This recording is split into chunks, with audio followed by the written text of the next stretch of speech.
ateus e cristãos fazem campanha contra novas leis de discurso de ódio dos Social Justice Warriors da Escócia.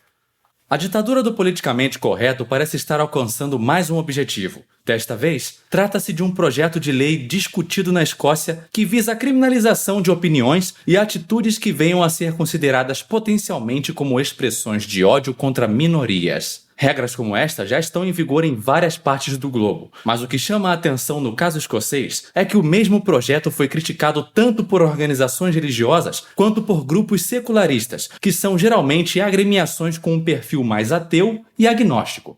A clara união desses grupos extremamente opostos mostra o quão absurdo é o referido projeto. Um texto recentemente publicado na National Secular Society da Escócia dissertou sobre as reformas nas normas de expressão religiosa.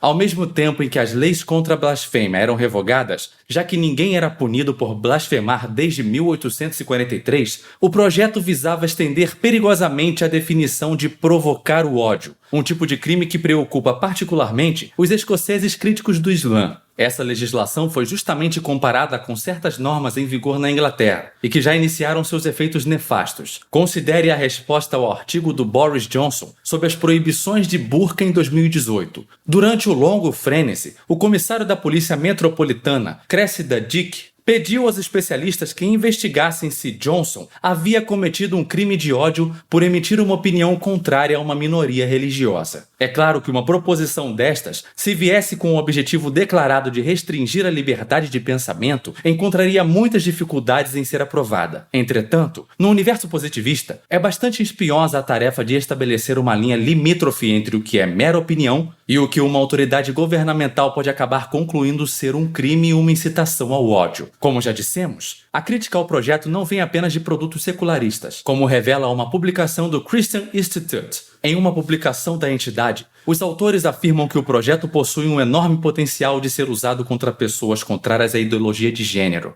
Nos dias de hoje, certos grupos são muito rápidos em encontrar razões para se ofenderem com quem discorda deles, declara o texto. Certamente que os religiosos estão entre os grupos mais ameaçados por essa espécie de decreto. Se uma igreja não puder declarar como pecado qualquer atitude de alguém que pertence a alguma minoria, então os sermões e a própria teologia estão em sérios apuros. Os sacerdotes terão que pensar 2 vezes antes de dizer que alguém será condenado ao inferno. Os conservadores do Reino Unido já há algum tempo vêm manifestando sua preocupação com as tendências legais e políticas britânicas. No contexto jurídico, um órgão denominado Crown Prosecution Service, Serviço de Acusações da Coroa, vem manifestando seu apoio incondicional às pautas SJW, ou Social Justice Warriors. No âmago das discussões sobre liberdade de expressão, a Crown Prosecution Service já declarou que, se um aluno acredita que foi excluído de um grupo de amizade por causa de sua orientação sexual, isso poderia ser considerado um crime de ódio.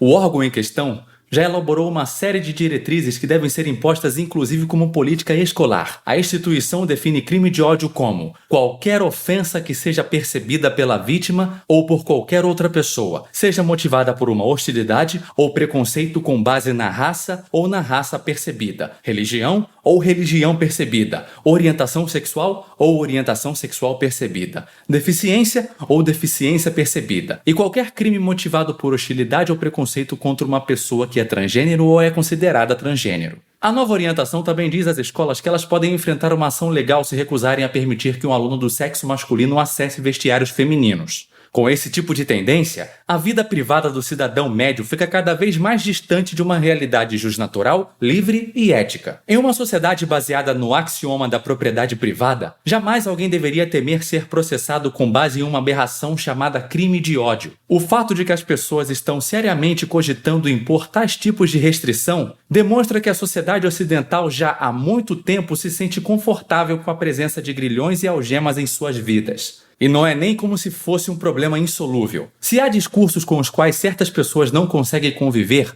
o boicote é sempre uma alternativa ética e moral. Afinal, mesmo opiniões não violando a ética, ninguém tampouco é obrigado a conviver com pessoas que não compartilham de seus valores. Em tempos em que a opinião voa nas redes sociais com velocidade infinita, todo indivíduo tem a prerrogativa de tomar atitudes contra o conteúdo hostil, bloquear, excluir ou até mesmo pedir providências ao servidor privado ou empresa que hospeda aquela mídia. Mas em tempos de internet, o que está claro é que controlar a opinião alheia é exatamente o tipo de coisa de que o Estado não é capaz. A Deep Web está aí para comprovar essa premissa. É certamente nocivo para qualquer indivíduo que grupos esquerdistas e o Estado se unam para exercer controle total sobre a vida de cidadãos pacíficos. Ainda assim, tanto maiores forem os esforços deles nesse objetivo maligno, maior deve ser o empenho dos mercados para oferecer ferramentas de privacidade e anonimato que resguardem seus clientes e usuários na manifestação de suas opiniões. A batalha está só começando.